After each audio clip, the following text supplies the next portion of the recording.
waxa weeye waxa ku saabsan tahay xaaskayga waxaan ku meeriyay dahab waxaana ka soo wareegtay muddo 23 sano welina lacagtii ma bixinin waa lagu leeyahay marka qiimaha dahabkii wuu isbedelay oo markaan meerinayay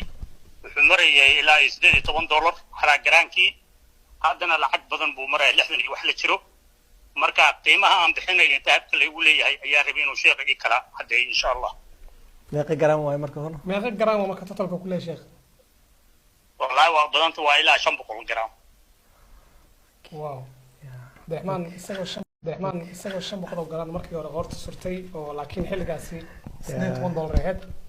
laakiin hadda waxa laga yaabaa in garankii $60 konton meelaas maray laakiin bismillah alxamdulillah wasalaatu ala rasuulillah qofka haduu wax muayyan sheegay qiimahaas muayyanka uu sheegay waa lagu leeyahay haduu konton garam oo dahab haduu dhahay oo garam dahab uu sheegay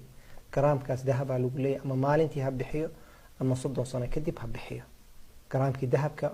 oo dahabkii leeyahay garaamka dahabkaas lagu leeyahay hadaadan awood u lahayn oo kale mesela settlement xaaska hala sameeyo oo kale walaalay waa jeclahay inaan wixii aan bixiyo laakiin ma awoodo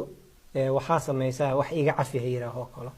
marka arintaas oo kalsaas oo kala sameeyay laakiin waa wax lagu leeyahay waa garaam dahab culimadu waxay isku qabsadaan waxa mesela hadii la shilin Soomaaliya oo kale gabadha lagu meheriyay shilinku waa burburay oo kale maxaa la sameeyna taas waa tan question mark taaganta laakiin dahab qiimihiisa waa sit asiga